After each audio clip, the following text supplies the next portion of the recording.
Hola, muy buenas tardes para todos. El día de hoy les vamos a presentar nuestro proyecto integrador de un fonocardiograma y el grupo está conformado por Sara Moyano. Ralph, Daniel y quien les habla, Juan Andrés Mateus. Comencemos. Respondiendo a las preguntas de fisiología, vamos a interpretar qué es un fonocardiógrafo. Este es un dispositivo que se utiliza para hacer estudios no invasivos y permite también hacer un registro de sonidos que produce el corazón, como lo podemos ver en esta imagen. Como segunda instancia, tenemos los pasos de interpretación de un fonocardiógrafo. El primero es la identificación de sonidos, como la contracción ventricular y la relajación ventricular en S1 y en S2. El segundo paso es el análisis de los intervalos en sístole entre S1 y S2 y diástole en los periodos de S2. Como tercer paso tenemos la búsqueda de sonidos adicionales. En el S3 es un llenado rápido del ventrículo, este suele ser en niños y jóvenes. Y por último tenemos el S4, que es un llenado ventricular con resistencia. El cuarto paso es la identificación de los soplos, estos son soplos sistólicos o soplos diastólicos. En el quinto paso tenemos la evaluación de la intensidad y la duración, esto nos va a ayudar a obtener como la intensidad de la enfermedad o lo grave que esté el paciente. Y por último tenemos el análisis del patrón del soplo, que es el aumento de la intensidad o disminución del mismo. En cuanto a los valores normales de un fonocardiograma, encontramos primero el sonido cardíaco, el S1, con una frecuencia de 30 a 100 Hz y una duración de 100 a 150 milisegundos. El segundo sonido cardíaco, el S2, lo encontramos a 50 a 150 Hz con una duración de 120 milisegundos. El tercero, que es el S3, a una frecuencia de entre 20 a 40 Hz y de una duración a 40 a 70 milisegundos. El cuarto sonido, que es el S4, lo encontramos de 20 a 40 Hz y de 30 a 40 milisegundos. Y los intervalos normales vienen siendo de 0.3 a 0.4 segundos y 0.6 y 0.8 segundos. Teniendo en cuenta los usos y las aplicaciones, encontramos primero la evaluación de cardiopatías congénitas, la evaluación de los ruidos cardíacos normales y anormales, los diagnósticos de los soplos cardíacos, también la evaluación de prótesis valvulares cardíacas y la evaluación y detección de enfermedades valvulares. En cuanto a la importancia de su uso en la actualidad, encontramos la tecnología del desarrollo moderno y la aplicación en cardiología preventiva. También encontramos el diagnóstico de enfermedades cardíacas y por último encontramos la investigación y educación. Ok, pasando con los componentes electrónicos de un fonocardiógrafo, nos encontramos en primer lugar con un micrófono o transductor acústico, que es el componente que captura los sonidos del corazón. También nos encontramos con amplificadores operacionales, ya que al igual que en un electrocardiograma, los sonidos capturados son de tan baja intensidad que es necesario un amplificador para aumentar la señal acústica a un nivel que pueda ser procesado. Asimismo, necesitamos filtros de frecuencias, es decir, un proceso de acondicionamiento, también el conversor analógico digital o ADC, y a su vez en la lista de actores del mercado perfilados o mayores productores de fonocardiógrafos nos encontramos con 4 gigantes estadounidenses, los cuales son 3M Leadman, Think Labs, HD Medical Group y MediPlus. También en España nos encontramos con Ecuore, en Corea del Sur con sonido inteligente y con 2 empresas chinas que son Tecnología Wexin y Minty Health. En cuanto a las ventajas del uso de un fonocardiógrafo, nos encontramos con la detección temprana de anomalías como lo pueden ser sonidos cardíacos anormales, así como los soplos o ruidos añadidos. También el registro y análisis preciso, ya que pues es mucho más fácil proporcionar un registro gráfico a diferencia de otras prácticas como la auscultación. Asimismo tenemos la documentación y seguimiento de pacientes, el uso en investigación, la mejora en la educación médica y la reducción del error humano. Pero en cuanto a desventajas del uso de estos aparatos electrónicos, nos encontramos con su costo elevado, el requerimiento de formación específica para su uso, la dependencia de la tecnología, la portabilidad limitada, también una interpretación compleja y una posible incomodidad para el paciente que lo usa. El acondicionamiento análogo de señales electrónicas es un proceso que prepara una señal análoga para su procesamiento media final.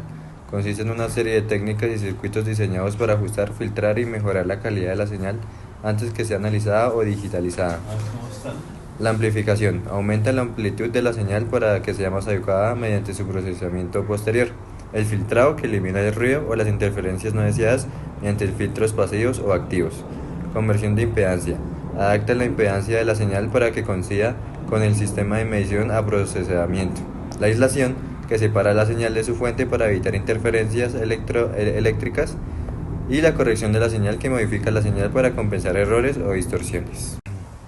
Las señales PSG, fonocardiogramas, que son registros de los sonidos producidos por el corazón, tienen características específicas en términos de frecuencia y voltaje.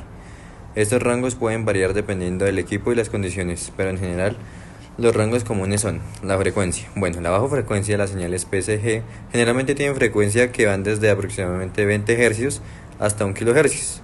Las frecuencias de interés suelen estar como entre 20 y 500 Hz. Bueno, también tenemos los componentes de alta frecuencia, que aunque la mayoría de características relevantes se encuentran en el rango de bajas frecuencias, algunas señales pueden contener componentes que llegan hasta 1 kHz o más, dependiendo de la fuente de sonido y la configuración del equipo como tal. El voltaje. El nivel típico del voltaje de las señales pueden tener varias amplitudes que varían de milivoltios hasta unos pocos voltios, típicamente en el rango de 10 milivoltios a 1 voltio, casi no es mucho.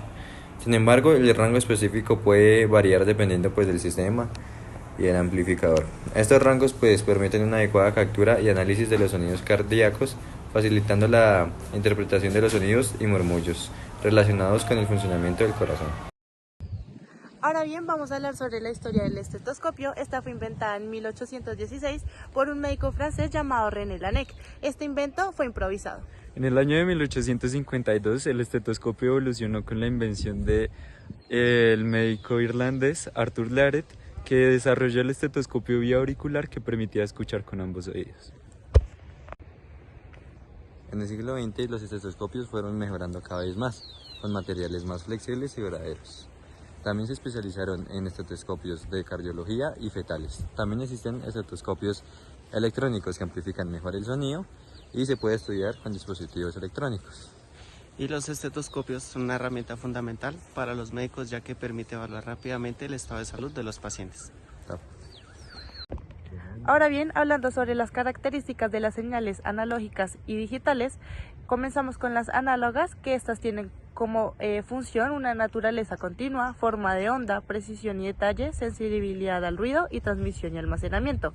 Estas representan fenómenos naturales con precisión y son más vulnerables al ruido. Como segunda señal tenemos las digitales. Estas tienen como características la naturaleza discreta, una forma de onda, robustez al ruido y conversión. Estas son más fáciles de procesar, transmitir y almacenar. La conversión analógica a digital de señales fonocardiográficas es un proceso crucial en el análisis de las señales provenientes del corazón, específicamente para evaluar los sonidos cardíacos. Comenzamos con la captura de la señal en el fonocardiograma, donde se captura la señal transmitida mediante un micrófono o sensor acústico colocado en el tórax del paciente. Luego pasamos con la fase de amplificación y filtrado, que nos sirve para eliminar las interferencias que puedan afectar la calidad de señal. Después de esto pasamos con la conversión analógica a digital, pasando por un proceso de muestreo y cuantificación y finalmente la codificación de los valores en un formato binario que se pueda entender y ser procesado por sistemas digitales. Finalmente nos encontramos con el procesamiento digital y las aplicaciones clínicas, donde ya iremos al proceso de diagnóstico y de monitoreo. En cuanto a las características de las señales de audio analógicas y digitales, encontramos en cuanto a las analógicas, continuidad, representación directa y rango dinámico, y en cuanto a las digitales, vemos naturaleza discreta, muestreo y cuantificación y frecuencia de muestreo. Bueno, yo les vengo a explicar el proceso de conversión digital análoga. Primero tenemos la entrada digital. El convertidor recibe un conjunto de datos digitales en formato binario, que representan la señal original muestrada y cuantificada. Segundo, la reconstrucción de señal. El DAC genera una señal análoga a partir de estos datos, que suele ser una señal en escalones o pulsos. 3. Filtrado. Para suavizar la señal y eliminar componentes no deseados, se utiliza un filtro pasabajos que convierte la señal en una forma más continua y apropiada para la aplicación análoga. Bueno, una aplicación de señales alternas es como las onduladas sinoidales en aplicaciones de corriente alterna, o las señales de audio son ejemplos de señales que requieren un proceso DAC para su producción o transmisión a través de medios análogos.